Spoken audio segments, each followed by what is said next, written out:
Hey everybody, welcome back to Sterlingshire Farms. We are up on the side of the roof today. My brother's over. Sup? And we're putting on gutters. My little brother's, he's gonna put some water up on the roof. Basically just yeet it up there and see how it goes. Go ahead, bud.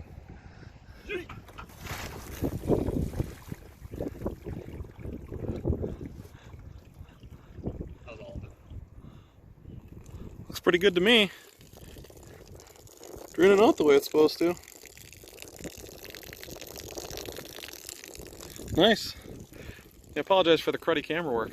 You can see on the seam right there, there is a little bit of a drip. I have to come back and caulk that in. I'll do that later today. And should be good. There's no standing water. Looks nice. So I'll show you the other side. I'm gonna come down from the ladder here. Give me a second. Okay, so gutters, we're back. So Ethan left, it's a little later in the day. I got my downspouts installed. They're like the flexible kind of downspout, so I can raise them and lower them on both sides. You guys see that? And we have gutters on both sides here, so let me get a little bit of vantage point for you. We level them out in 2-foot increments, and we have them on both sides. And they're fairly well placed. I only had a 2-foot level to use because that's the biggest level I own. And it works fine because you place the holders for the K-snap gutter that I have every 2 feet. So the space in between that, you can kind of tell when you're looking at this side, how this side up here is a little higher because there's less of a gap between the sheet metal and the gutter. And over on the other side where the downspout is, you can see that it's just a little bit more. Threw water up on both sides, works great.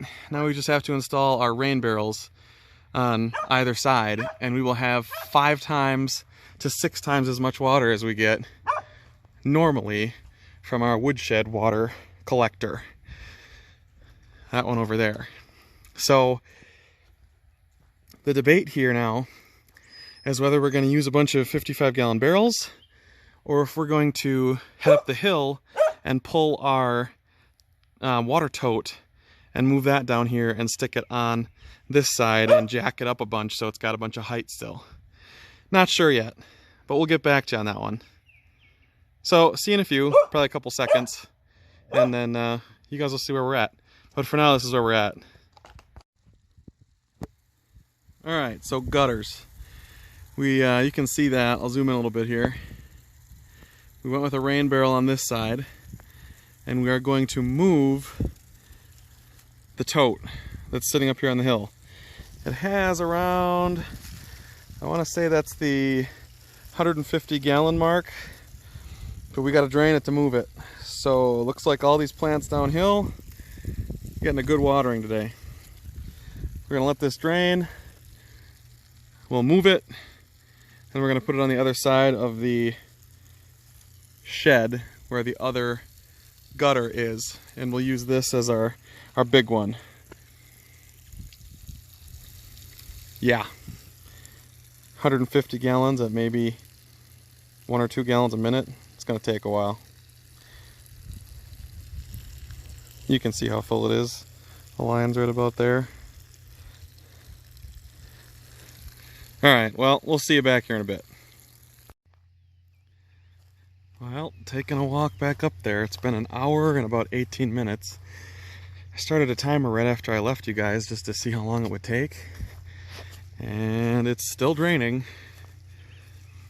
I've had enough time to go inside, watch a couple YouTube videos, and chill out and have a snack. And still going. I have not seen any runoff down by where we are, but it's definitely good for the woods where this section is. My estimate is that it'll be another 10-15 minutes and it'll be all gone, which will be perfect, and then we can move it. See you in a few. Well, I think let's look. An hour and 45 minutes in, And it's finally getting to that point. I'm gonna have to tip it up just a little bit in order to get the rest of the water out of it. But that being said, that means it is almost time to move it. Turn that cap on tight. Oh yeah. Ugh. Let's see if I can get you guys a shot of that. Just a little left.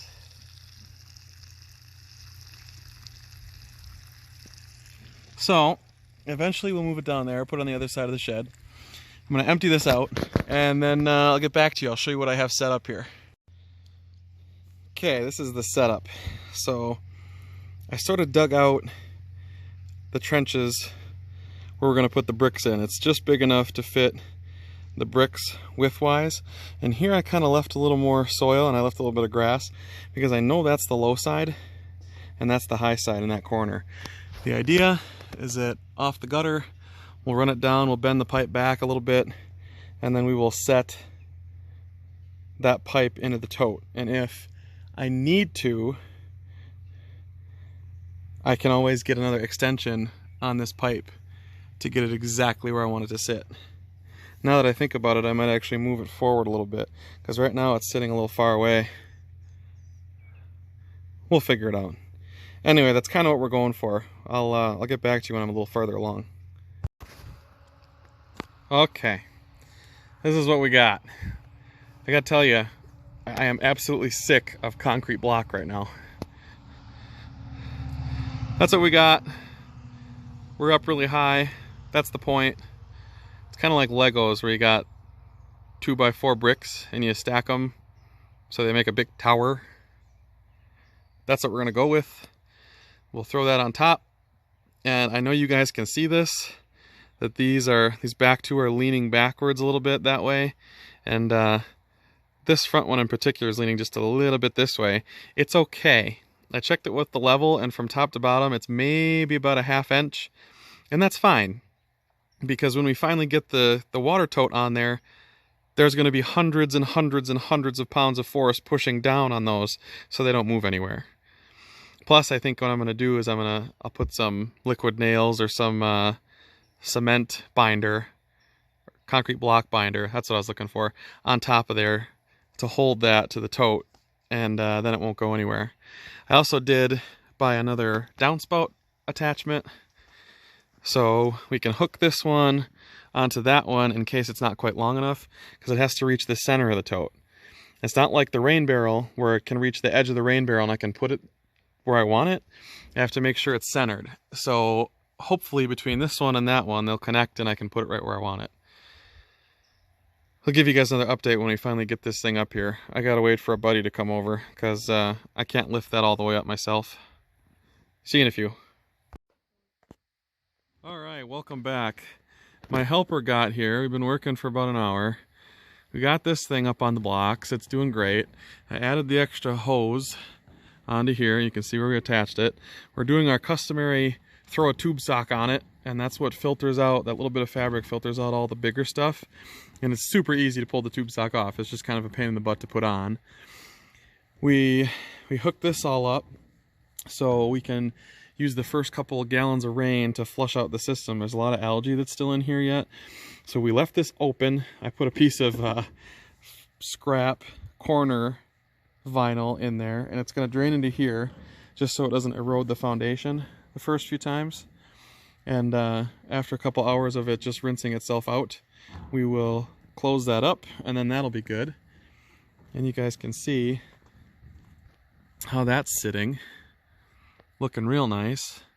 I made the pillars just a little bit too far spread apart, but they'll be okay. They're on more than half on each one, so I think we'll be all right. And then eventually that piece there will go onto the top with a funnel. And then from this side, I made a big brain play, and instead of buying another tote, I taped this shut just for now, and that one's taped shut. The rain will come in through here. It'll go in that one. And I put a split on this barrel. this tap here, that one there, is going to remain open all the time. And this hose here is going to remain open all the time as well. The theory is that hose, you can see the thing right there, the other spigot connectors right there, that one's going to stay open all the time. The theory is, and this should work, physics says it should work, I don't know if my hose is a little too long, there's a little bit of friction there, but as this one fills up, there'll be enough potential energy in the hose that it should fill the other one up, and they should level out and be about even. So theoretically, we have 110 gallons on this side because we have two barrels hooked up to each other. And then if I want to use the water, this side right here, the right side, is closed. And when I want to use the water, I can use it out of this side, and this side will always stay open, so I'm pulling from both barrels at the same time. That's how it's supposed to work anyway. This one is all set up. This right side is all done. So now that this is all sitting exactly where we want it, you can see we stretched that sock so it's just about tight.